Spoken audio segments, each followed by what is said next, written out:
direção de Deus. Nós falamos em missão constantemente, né, quando pregamos sobre evangelismo. E o sermão de hoje me fez recordar um filme que assisti certa vez e eu achei muito interessante, porque a Bíblia relata que 3 homens estudiosos das profecias e também dos sinais que a natureza apresenta reconheceram a data e o período do nascimento do nosso Salvador Jesus. E aqueles 3 homens então separam presentes dignos de um rei e partem numa jornada para encontrar-se com o Salvador que estava nascendo naquele período. Mas esse filme ele contava a história de um outro homem que, igual a esses 3, também identificou a vinda do Salvador. E era sua intenção que no meio da sua viagem para encontrar-se com Jesus, com o Nazareno, com o Jesus recém-nascido, ele se encontrasse com esses 3 sábios. E então pudesse se juntar a eles na adoração ao Salvador de toda a terra. Isso é apenas uma história, é um filme, mas eu achei interessante porque durante a jornada, aquele príncipe também havia separado um presente especial para Jesus. Mas pelo caminho foi encontrando dificuldades para chegar a Cristo. Poderia ter dado as costas para os problemas da sociedade e ter ido direto ao encontro com o Mestre. Mas uma hora ele encontra com alguém cativo e dá parte do seu tesouro para comprar a liberdade de alguém. Outra vez ele encontra-se com um grupo de leprosos e acaba sendo levado a conviver e cuidar daqueles leprosos e ali perde muito tempo. Em outra situação é preso e o tempo vai passando e ele não consegue encontrar-se com os reis. E os anos passam e a vida passa. E quando ele dá por conta, já haviam se passado 33 anos. E ele consegue então encontrar com o Mestre, quando Jesus estava fazendo a Via Crucis. Ele sai de casa quando Jesus nasceu, mas só consegue ter um encontro com Cristo quando Cristo estava para ser crucificado. É uma ficção. Mas eu achei muito interessante o que nós temos feito durante a jornada de nossas vidas. Nós estamos caminhando para o encontro com Jesus, mas coisas estão acontecendo ao nosso redor. E o que temos feito com tudo isso? Vamos abrir as nossas Bíblias no livro de Mateus, capítulo 9. Mateus, capítulo 9.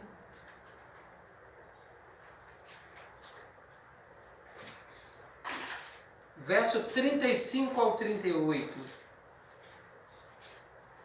Jesus também fazia coisas durante o seu ministério.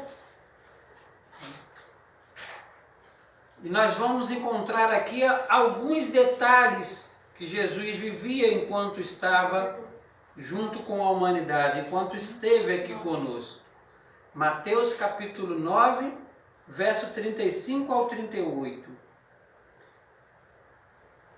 Olha o título que deram a essa partezinha da Bíblia aí. Jesus ia por toda parte fazendo o bem, a seara e os trabalhadores. Muitos de nós conhecemos, né, essa parte da Bíblia.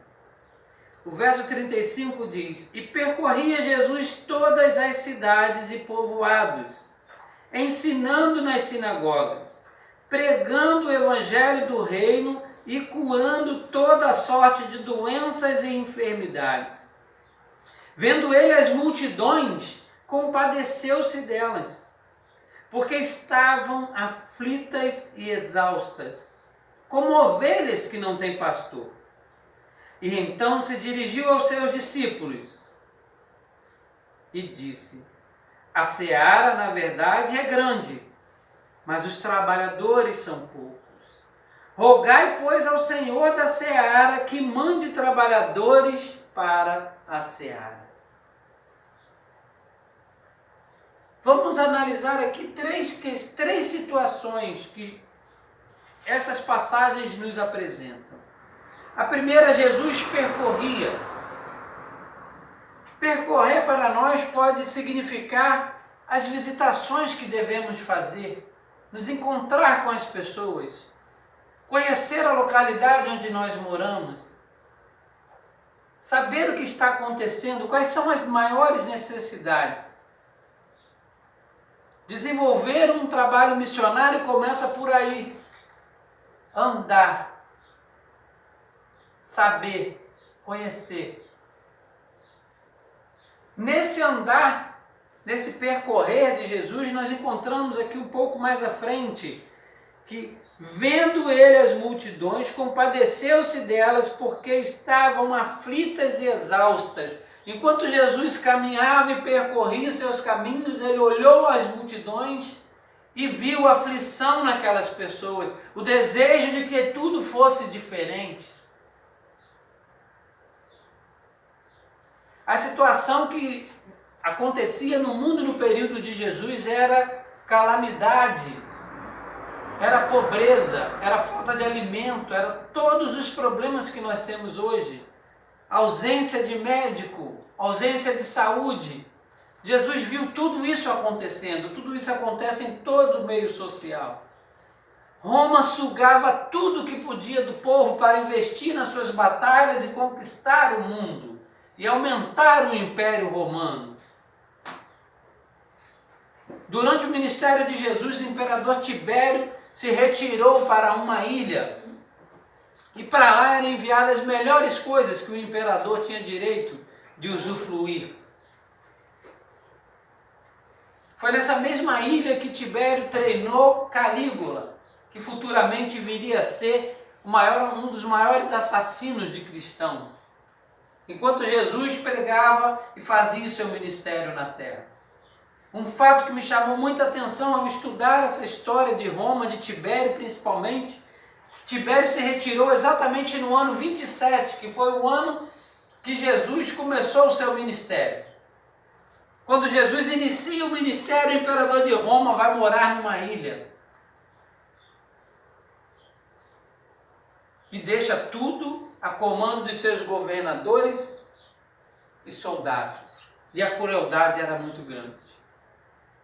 Os governadores usurpavam tudo do povo e o povo passava fome. E Jesus então, ele não só percorreu, como observou o que estava acontecendo com as pessoas. Quais eram as necessidades. E mais adiante então, aqui no verso 36 ainda, ele viu as multidões, compadeceu-se delas, porque estavam aflitas e exaustas, como ovelhas que não têm pastor. Então Jesus teve compaixão das pessoas que estavam sofrendo. E nós muitas vezes temos que ter essa compaixão pela sociedade que está ao nosso redor. Quer iniciar um trabalho missionário, precisa ter esses 3 primeiros passos. Fazer como Jesus fazia. Mas às vezes a gente sai por aí fazendo doações e não consegue alcançar almas. Mas essa é a parte inicial de um trabalho missionário. É o ponto de partida. Saber em que sociedade eu estou inserido, quais são as necessidades dessa sociedade, em que posso ajudá-las, ajudar essa sociedade. De que maneira posso me aproximar das pessoas e fazer com que as pessoas entendam que o mundo não é isso que nós estamos vendo. E Jesus então trazia esperança para as pessoas. Mas Jesus curava, Jesus multiplicava os pães. E é exatamente isso que Jesus espera que façamos hoje. Jesus espera que curemos mentes doentes, que estão sem esperança alguma em função do sistema que foi implantado em nossas mentes. De que o mundo é exatamente isso que nós estamos vendo. De que não há nada depois disso. De que morreu, vai para o céu ou vai para o inferno. O mundo não conhece o grande conflito. O mundo não entende por que cristãos sofrem. Por que crianças morrem. Que Deus é esse? O mundo não sabe por que disso tudo. Porque não conhece a Deus, não conhece a sua palavra. Então Jesus percorreu, observou e teve compaixão de tudo aquilo que ele viu.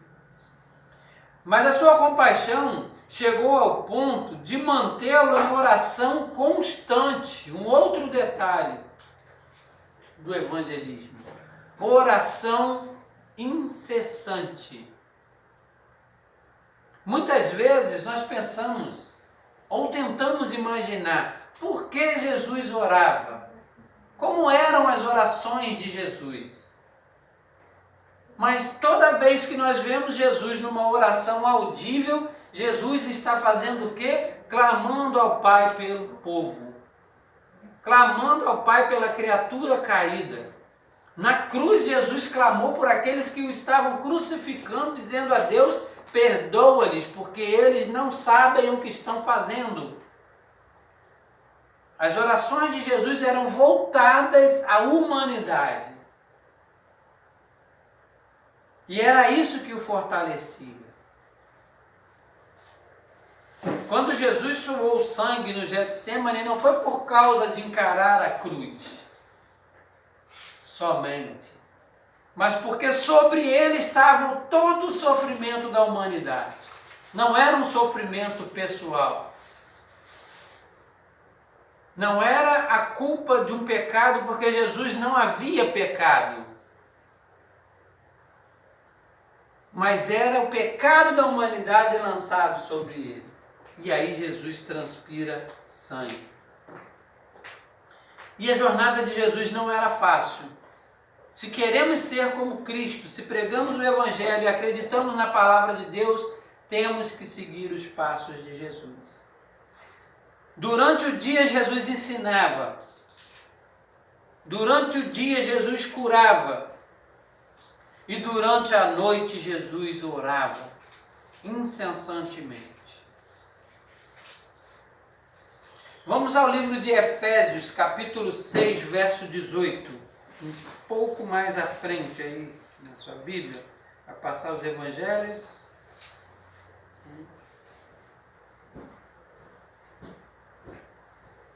Efésios 6, verso 8.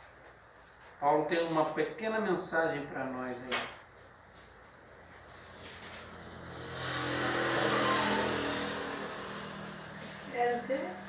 Efésios 6, aliás, verso 18, perdão. 18. Paulo entendeu o princípio de Cristo. Paulo seguiu os princípios do Mestre. Paulo abandonou tudo. Se nós olharmos o princípio de vida de Paulo, Paulo era um homem rico. Tinha 3 culturas no mínimo, né? Grego, romano e judaico. Paulo era judeu, romano e conhecia a cultura grega. Estudado nas melhores escolas. Isso significava que era um homem rico e abastado. E abriu mão de tudo em função do Evangelho, porque entendeu a mensagem de Cristo. E vejam o que ele diz em Efésios 6, verso 18. Com toda a oração e súplica, orando em todo o tempo no Espírito, e para isto vigiando com toda a perseverança e súplica por todos os santos. Não é parecido com os atos que Cristo tinha? O que Paulo diz aqui? Então o que Paulo espera, o que Jesus espera de nós, e o que Paulo confirma aqui é que nós imitemos o caráter de Jesus.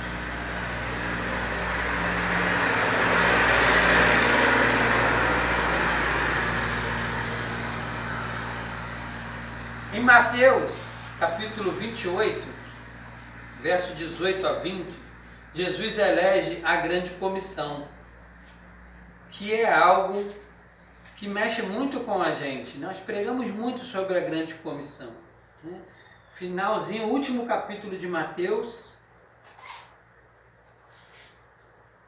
28, do verso 18 em diante, até o verso 20, nós temos aqui então a formação da grande comissão.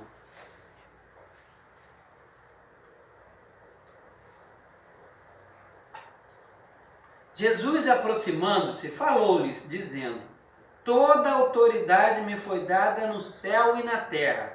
Jesus venceu a morte e agora recuperou para si o planeta criado por Deus e todas as criaturas que habitam nela. Então Jesus agora declara para os discípulos: toda autoridade me foi dada no céu e na terra. Aí agora ele dá uma ordem no verso 19. Ide, portanto, fazei discípulos de todas as nações, fazendo o quê? Batizando-os em nome do Pai, do Filho e do Espírito Santo, ensinando-os a guardar todas as coisas que eu vos tenho ordenado. E eis que estou convosco todos os dias até a consumação do século. Promessa de companhia, ordem para ensinar a guardar tudo que Jesus havia ensinado, a lei de Deus faz parte disso, por todos os lugares da terra. E aqui nos dá um desejo de participarmos de quê?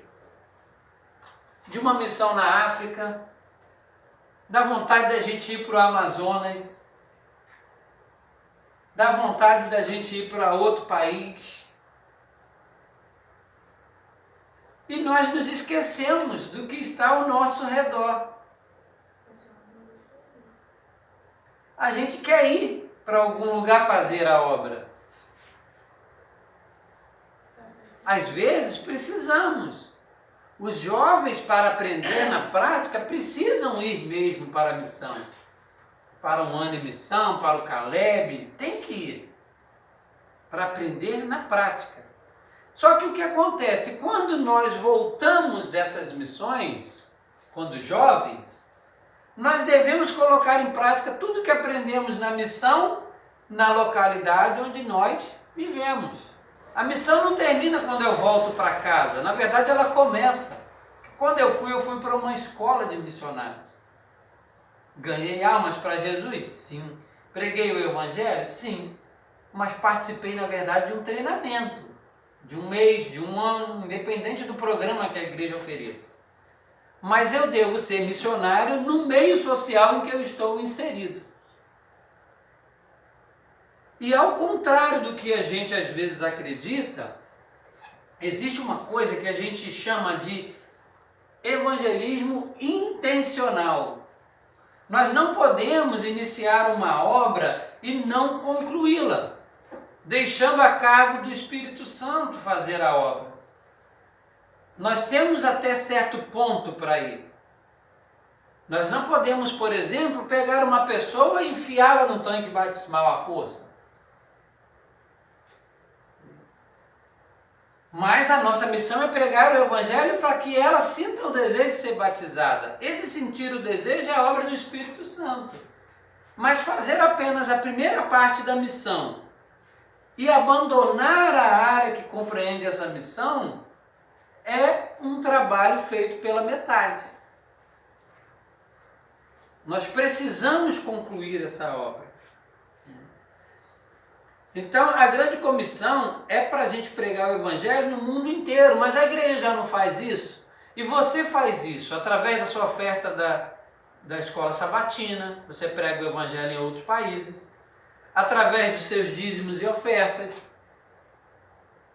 você prega o Evangelho em outros países. Mas como anda o Evangelho naqueles que vivem ao nosso redor? O nosso vizinho está recebendo a mensagem? Outro dia eu li num livro, aquele Ouse Pedir Mais, eu acho que foi nele ou no Herdeiros do Rei, estava lendo ao mesmo tempo. Deus não vai te cobrar porque você não matou a fome na África. Deus vai te pedir conta de por que você deixou o seu vizinho passando fome. Você não é responsável pela resolução dos problemas do continente africano. Mas você é responsável por aquele que está sofrendo ao seu redor. E a gente às vezes não se compadece. A gente não ora por ele. A gente não clama. Há quanto tempo não fazemos uma vigília? Na década de 90 eu via muita vigília acontecer. Hoje em dia Não vê nada. não há vigília. Nós estamos como as nécias, dormindo. Oramos e dormimos. E Deus ainda tem que ter o trabalho de nos acordar às 3 da manhã para a gente orar. Porque é Deus quem nos acorda. Eu sei que isso acontece com vocês também. Então é uma coisa natural de quem tem um relacionamento com Deus. Mas Ele nos acorda às 3, 3h30. Todo mundo que tem um relacionamento com Deus acaba vivendo esses períodos de acordar. E é interessante porque não é insônia. Você acorda, ora e depois você dorme de novo. Se fosse insônia você não dormiria mais, né? Você não descansaria. Então é dessa maneira, e nós aprendemos. E onde é que está o campo missionário mais próximo que nós temos para trabalhar? Ao nosso lado. Muitos exemplos estão na Bíblia a esse respeito. Sabiam que muitos exemplos nós temos na Bíblia a esse respeito? Obrigado. Você quer ver um exemplo? A Bíblia não fala que Zaqueu saiu da cidade dele e foi para outro lugar. Zaqueu recebeu o Evangelho e Zaqueu pregou o Evangelho devolvendo tudo que havia retirado das outras pessoas, tudo que era exagero. Porque há uma confusão, não é Zaqueu pegar e dar tudo que ele tinha. Como cobrador de impostos, Zaqueu tinha direito a uma porcentagem sobre o imposto que ele cobrava, que ele tinha que entregar a Roma. E isso já tornava um cobrador de imposto rico. Mas os cobradores de impostos roubavam as pessoas. Porque as pessoas não sabiam fazer cálculo. Então Zaqueu fala o que com Jesus? Tudo aquilo que eu tirei, eu vou restituir o dobro. Zaqueu permaneceu na sua cidade depois do encontro com o mestre e pregou através de consertar os erros que havia cometido. Olha o testemunho dele. Lázaro, Marta e Maria não saíram de sua cidade, acompanhavam o mestre sim. Mas lembra que quando Lázaro morre, chamam Jesus na cidade vizinha? Eles estavam pregando na cidade onde estavam. E a morte de Lázaro também foi para o testemunho de todas as pessoas que ali estavam. A mulher samaritana, quando Jesus encontra com ela no poço de Samaria, ela vai até Samaria. Imagine a dificuldade. Jesus, sendo judeu, entrando em Samaria para pregar o Evangelho. Seria uma confusão danada. Porque os judeus e os samaritanos não podiam ter. Tanto que quando Jesus fala com ela, como você fala comigo, além de samaritana, sou mulher. E você judeu. Jesus não iria pregar o Evangelho, ia ser uma confusão. E lembre-se, Jesus não podia usar dos seus créditos celestiais para fazer a obra. Ele tinha que fazer como um homem. Então, evangelho intencional. Encontrou-se com a mulher no poço, conversou com ela, mostrou a água da vida, ela entendeu a mensagem, correu até Samaria, dentro da cidade, que o poço ficava fora, conversou com as pessoas que ela conhecia, com os homens, e falou: encontrei o Messias, cara. Venham, venham, venham. E eles foram lá. Aceitaram Jesus e o convidaram a entrar em Samaria. Olha que experiência. O contato com uma pessoa que leva ao contato com outras pessoas que saem de dentro do seu ambiente social e vêm até Jesus. E agora esse grupo, Jesus agora tem um respaldo para entrar em Samaria sem criar confusão. E entra agora em Samaria e fica com eles 2 dias pregando o Evangelho. Isso chama-se Evangelho intencional. E muitas vezes as pessoas acham que nós estamos querendo tomar a rédea das mãos de Deus. Tomar as rédeas da mão de Deus é deixar de orar. É deixar de pedir que as pessoas orem. E vou mais além. Não uma oração comum. Não uma oração de almoçar, de jantar, ou de agradecer por um dia, ou de agradecer por uma noite de sono. Mas a oração que diz respeito ao evangelismo, ela tem que ser com clamor. Ela tem que ser com compaixão sobre aqueles que necessitam. Porque muitos estão dentro dos seus lares, dentro das sociedades que nós estamos inseridos, chorando e clamando a Deus por uma resposta a uma pergunta que ele acha que não tem resposta. E não tem ninguém para fazer como Deus fez com Filipe e o eunuco. Vai lá, porque aquele eunuco está com dúvida e precisa que seja retirada essa dúvida. E Filipe vai até o eunuco. Olha quantos evangelismos são feitos. Mas Filipe teve que usar um propósito. Para a facilidade de Filipe, o que ocorreu? O eunuco estava com os livros dos profetas nas mãos. Então a pergunta era fácil para entrar. Entendes o que lê? E a resposta do eunuco qual foi? Como vou entender se ninguém me explica? De quem é esse que está falando aqui, esse livro? E então, Filipe discorre sobre todos os profetas, explica tudo, e o eunuco vai e se batiza. E se torna agora então um novo evangelista. Com certeza nós iremos chegar no céu e iremos encontrar muitos conversos por aquele eunuco etíope. A Etiópia era uma terra pagã. E agora havia alguém para levar o evangelho. Toda vez que nós aceitamos a Deus como nosso Salvador, passamos pelas águas, nos tornamos missionários.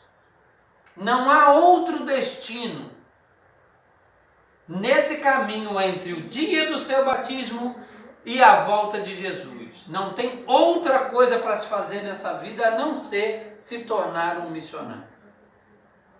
E é isso que Deus espera de nós. Querem ver outra coisa? Vamos abrir nossas Bíblias aqui, a gente está quase encerrando. Marcos capítulo 5. Marcos capítulo... um pouquinho mais à frente, já estamos aí em Mateus, né? Marcos capítulo 5. Do verso 1 em diante. Os primeiros versos eu vou ler um pouquinho rápido, porque a história é conhecida.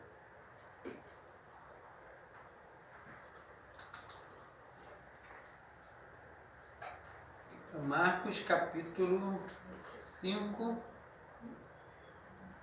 do 1 em diante. Entremente chegaram à outra margem do mar, a terra dos Gerazenos. Ao desembarcar, logo veio dos sepulcros ao seu encontro um homem possuído de espírito imundo, o qual vivia nos sepulcros, e nem mesmo com cadeias alguém podia detê-lo. Eu quero ler desde o princípio para que vocês possam ver a violência com que esse homem lidava com a vida e com as coisas que tentavam segurá-lo, né? Você vê que não conseguiam nem prender, nem a cadeia podia com ele. Porque tendo sido muitas vezes preso com grilhões e cadeias, olha o que ele fazia, hein? As cadeias foram quebradas por ele e os grilhões despedaçados. Os grilhões eram de ferro e ele despedaçava aquilo, como se ele fosse Sansão. Andava sempre de noite e de dia, clamando por entre os sepulcros e pelos montes, ferindo-se com pedras. Quando de longe viu Jesus, correu e o adorou. Olha que interessante. O homem correu e o adorou, exclamando com alta voz. Quer dizer, se prostrou ali diante de Jesus e falou em alta voz: que tenho eu contigo, Jesus, filho do Deus Altíssimo? Era ele que estava falando com Jesus? Era aqueles demônios que estavam possuindo ele, né? Conjuro-te por Deus que não me atormentes, ou seja, me deixe em paz.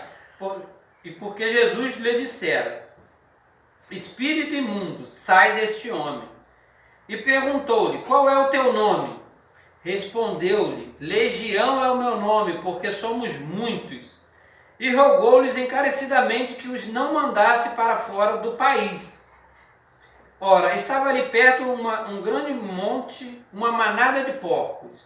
E os espíritos imundos rogaram a Jesus, dizendo: manda-nos para os porcos, para que entremos neles. Olha como o diabo trabalha. As pessoas têm uma visão distorcida disso aqui. Jesus não mandou os demônios para os porcos, porque os porcos eram animais imundos. Os espíritos que estavam ocupando aquele homem é que pediram para ser mandado para os porcos. Jesus atende o pedido deles. O que eles fazem? Espírito de Satanás tem condição de se suicidar? Pensem um pouquinho.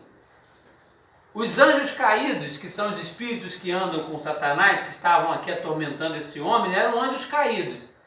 E foram para aqueles porcos. Se jogam do penhasco. O que ele criou entre Jesus e as pessoas daquele local? Inimizade. E as pessoas se detêm, comer ou não comer carne de porco. Isso aqui não tem nada a ver com comer carne de porco, mas tem a ver com evitar que Jesus entrasse na cidade para pregar o Evangelho. Porque agora os criadores de porcos estavam com raiva de Jesus.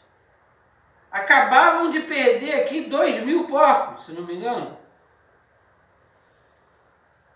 Então Jesus permitiu, saindo deles os espíritos imundos, entraram nos porcos e a manada era de cerca de 2.000. Precipitou-se despenhadeiro abaixo para dentro do mar, onde se afogaram.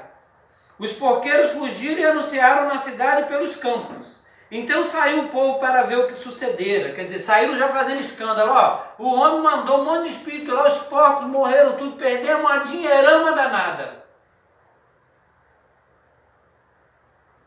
Perdemos a criação, perdemos 2.000 porcos, vocês vão deixar esse homem entrar na cidade? Isso não está escrito aqui, estou colocando com as minhas palavras, tá? Mas é o que dá para a gente entender. Então Satanás usou de uma artimanha para impedir que Jesus pregasse naquela cidade. Tanto que, indo ter com Jesus, viram o endemoniado que tivera a legião, assentado, vestidos em perfeito juízo. Olha, tiveram testemunho de que o endemoniado havia sido curado e estava em perfeito juízo. E temeram. Os que haviam presenciado os fatos contaram-lhes o que acontecera e onde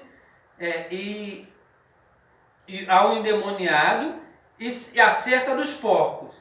Entraram e rogaram-lhe que se retirasse da terra deles. Como quem diz, sai daqui, nós não queremos prejuízo, você vai matar mais porcos nossos. Até porque aqueles homens sabiam que os judeus não comiam carne de porco.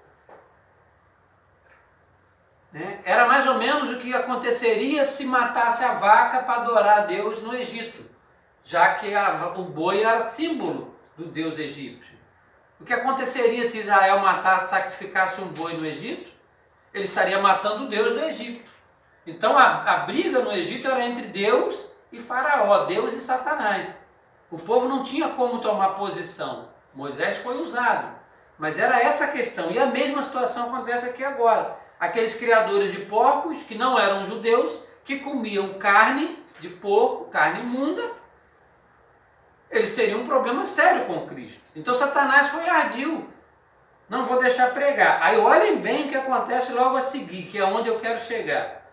Jesus, porém, não permitiu, ordenou... aqui, vamos ao 17, né? Pedindo então que Jesus se retirasse da terra deles. Aí vem o verso 18, olha que maravilha.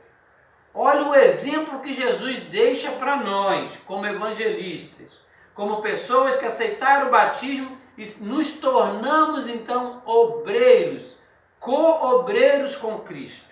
E o verso 18 em diante agora nos dá uma visão maravilhosa. Ao entrar Jesus no barco, suplicava-lhe que fora o endemoniado, o que for endemoniado, que o deixasse estar com ele. Ele queria ir embora com Cristo, apaixonou-se por Jesus. Você me salvou, você me livrou desses 2.000 demônios. Eu quero agora ir contigo, me leva junto. E o que Jesus diz para ele então? Jesus, porém, não permitiu, mas deu uma ordem. Ordenou-lhe: vai para a tua casa, vai para os teus, anuncia-lhes tudo que o Senhor te fez e como teve compaixão de ti. Então ele foi e começou a proclamar em Decápolis tudo que Jesus lhe fizera, e todos se admiraram. Satanás usou um ardil para que Jesus não tivesse acesso à cidade, mas Jesus, ao converter aquele homem, ao libertar aquele endemoniado, deixa um discípulo na cidade, que agora prega para os seus familiares e prega para toda a cidade de Decápolis. Quando a gente fala aqui em Gadareno, essa localidade ela era composta de pelo menos 10 cidades, tá? Se eu não me engano, até algumas igrejas estavam fundadas naquela região ali, era uma região muito conhecida. Então a região era formada por 10 cidades. E uma delas era Decápolis, aonde o verso 20 nos diz que ele começou a proclamar em Decápolis tudo que Jesus lhe fizera, e todos se admiraram. Qual é o segredo então da pregação do Evangelho? Qual é o segredo para alcançarmos pessoas para Jesus? É começarmos exatamente onde nós estamos vivendo, contando as maravilhas que Jesus faz em nossas vidas, mostrando para os outros como as coisas são diferentes quando nos dispusemos estamos dispostos a nos colocar nas mãos de Deus. E aí as coisas se transformam. Mas primeiro você precisa percorrer a localidade. Depois você precisa, ao percorrer, observar o que acontece. Quem são os necessitados? Quem tem mais criança em casa? Quem é uma mãe sem pai para criar seus filhos? Qual a sua situação real? Precisamos de uma ajuda profissional, de um psicólogo, de alguém que trabalhe com a libertação das drogas. Precisamos dar curso para deixar de fumar. Precisamos de um Alcoólicos Anônimos para libertar as pessoas da bebida e do vício. Qual é o nosso papel no meio da sociedade onde nós estamos? O milagre hoje é feito de forma diferente. Nós temos pessoas que, ao trabalharem com o material da igreja, foram convertidos pelo material sozinho, a pessoa e o Espírito Santo. Temos um grande nome da televisão que, ao gravar com a sua linda voz materiais para a igreja adventista, se tornou um adventista. Não vou declarar o seu nome aqui porque a gente quer postar o vídeo. Mas ao trabalhar com o material, ele entendeu a mensagem. Uma pessoa inteligente, com condição de entender, e por si mesmo, com o trabalho do Espírito Santo, se converteu, e muitos outros estão assim. Então, quantos estão ao nosso redor carecendo dessa situação? De resolver essa situação? Aí nós podemos agora, para finalizar, nos fazer uma pergunta. O que posso fazer exatamente onde eu estou? Eu estou saindo de um lugar diferente para vir aqui, amando de Deus, creio eu. Mas nós não precisamos ir a outro lugar. Nós temos que ser igreja aqui. Nós temos que ter uma casa de adoração aqui. Nós temos que trazer solução para os problemas das pessoas aqui. Essa é a missão que Deus espera dessa igreja. Essa é a missão que Deus espera desse grupo que Ele formou aqui, com tantas histórias lindas que eu espero muito em breve poder colocar para que os amigos possam ver a história do individual, de como cada grupo chegou aqui a esta igreja. Para que nós possamos fazer essa obra avançar. Vamos ao livro de João, o último evangelho, para a gente encerrar no capítulo 4, verso 28 em diante. Capítulo 4, verso 28. É a história da mulher samaritana, né? Olha como que ela fez. Eu já até falei, mas vamos ler para a gente fazer o fechamento, né? Olha que lindo aqui o verso 28 em diante, ó. Quando a mulher deixou o seu cântaro, veja bem, ela deixou o cântaro para trás. É capítulo 4, João capítulo 4, verso 28. Vejam bem, ela tinha um cântaro, ela foi ao poço buscar água. Quando ela recebe a mensagem de Jesus, a Bíblia diz que a mulher deixou o seu cântaro. A prioridade dela ali naquele momento era buscar água. E por que ela foi naquele momento? Porque naquele momento o poço estava vazio, não havia pessoas frequentando, porque ela já estava cansada de ser acusada de adultérios, de ser uma mulher despojada de vários homens, que não tinha marido, como a história confirma, apesar dela conviver com alguém, mas não era marido dela. Então ela deixou o seu cântaro, foi à cidade e disse àqueles homens. Aqui dá a entender que ela falou com os homens que ela tinha contato, com os homens com quem ela tinha se deitado. E ela prega para as pessoas mais improváveis. Geralmente nós queremos fugir das pessoas que nos lembram dos nossos pecados. E nós vamos pregar para estranhos, porque é mais fácil. Eu não vou ser condenado porque a pessoa não conhece a minha vida. E ela foi pregar àqueles homens, a um acraseado aí, ó. Vinde comigo e vede um homem que me disse tudo quanto tenho feito. Será este, porventura, o Cristo? E o que eles fizeram? Saíram, pois, da cidade e vieram ter com ele. Quem fez esses homens sair da cidade e ter com Jesus? Essa é a obra do Espírito Santo.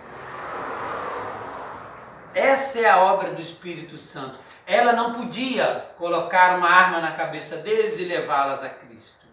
Eles poderiam ter olhado para ela e falado: mulher, quem és tu para se dirigir a nós desse jeito? Na posição em que ela se encontrava, ela era inferior. E quantas vezes nós nos sentimos inferiores à obra que nós temos que fazer? Como eu disse antes, acordo toda manhã e pergunto a Deus: Senhor, sou eu mesmo? É esse pecador que o Senhor quer? Esse homem tão pequeno, que faz tudo errado, mesmo quando tenta acertar? É isso? Essa é a sua vontade? E o Espírito Santo então toma aqueles homens e os leva até Jesus. E Jesus então, enquanto isso, conversa com os apóstolos sobre a ceifa e os ceifeiros, que nós não vamos ler, mas logo adiante aí, começam os apóstolos preocupados com a fome, e Jesus dizendo que tinha outras coisas para colher e a comida dele era diferente e que a obra era muito grande. A colheita é grande, mas poucos os ceifeiros. Não esperemos multidões conosco para fazer a obra. Esperemos que Deus providencie o necessário a fim de que a obra possa ser realizada.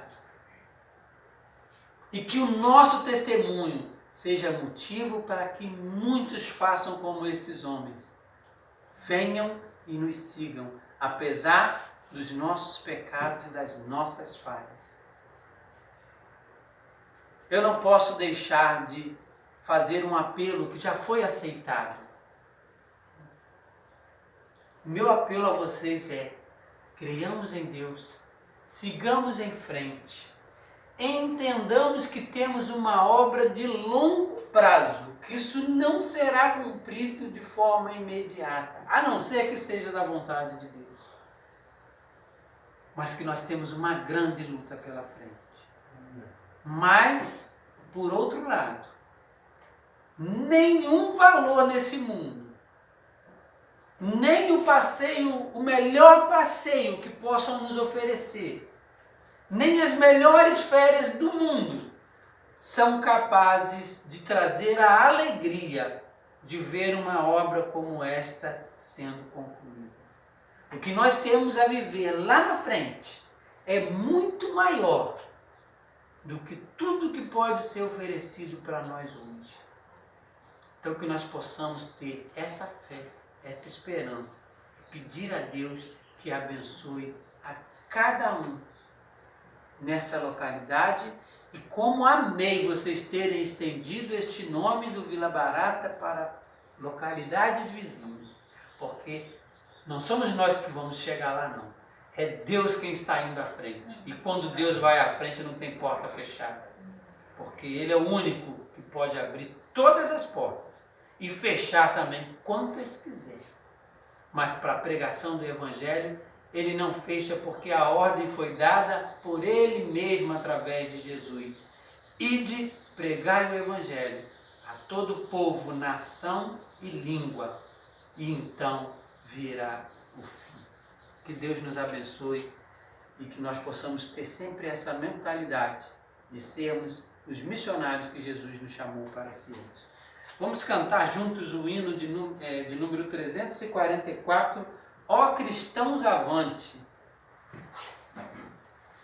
Não poderíamos deixar de nos fortalecer com este hino, como a lição nos mostrou hoje, nem a alegria de estarmos com Deus, mesmo em meio às batalhas, que as batalhas possam ser felizes.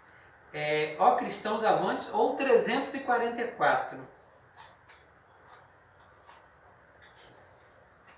Nós temos aqui no Inário Novo, mas o Inário aí não, ele deve estar o antigo ali na internet.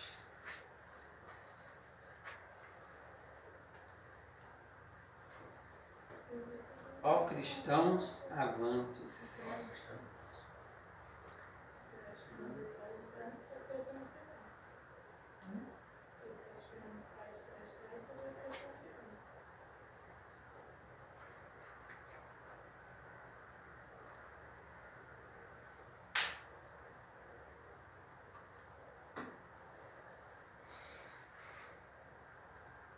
Conseguiu, né?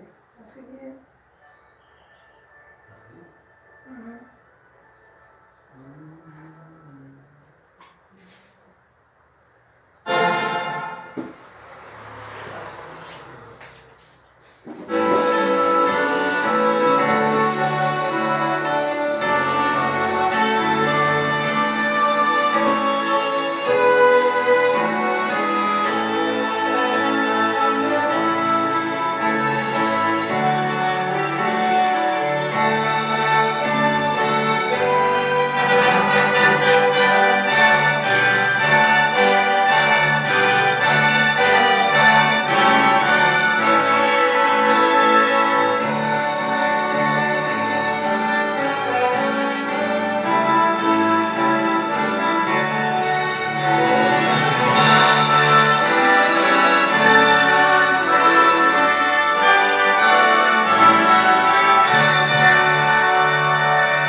Cristãos avante, sem temor marchar, pela cruz de Cristo, com ardor lutar. Cristo nosso mestre, guia ao batalhão, no calor da guerra, seu perdão. Ó cristãos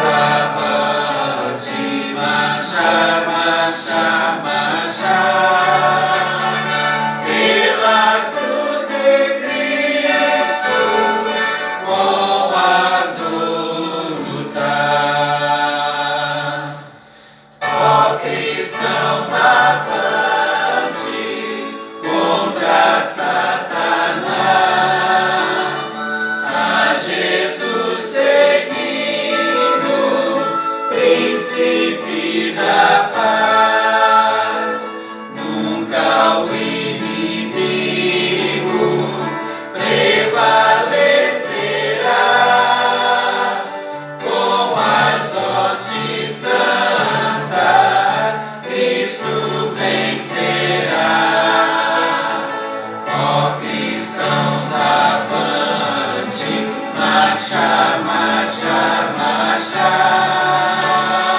Pela cruz de Cristo, com ardor lutar.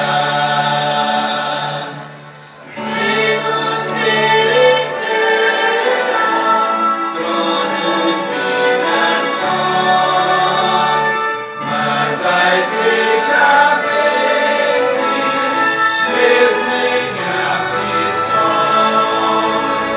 Vamos, pois, avante, com fervor marchar, rumo para a glória, nosso eterno lar. Ó cristãos, avante, marcha, marcha, marcha. Pela cruz de Cristo, com ardor lutar. Amém. Oremos.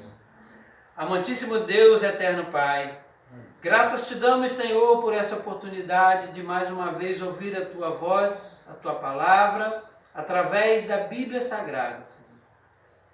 Que nós possamos encontrar esta alegria, este desejo, ó Pai, que nós vimos nestes teus servos, que ao encontrarem-se com Jesus, tomaram a decisão de ser semelhantes a Ele.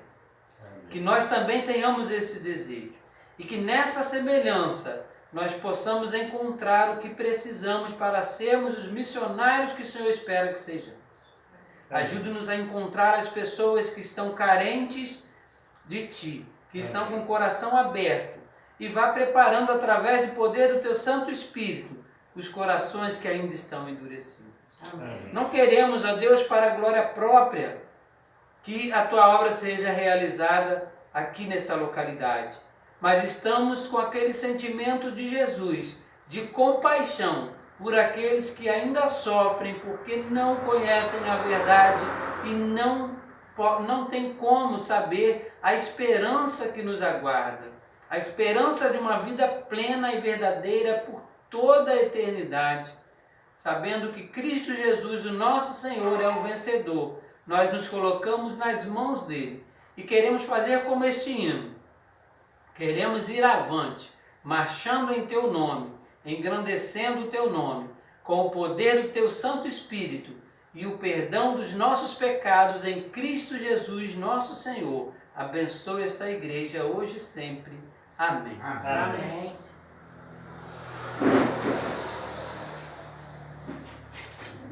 Na direção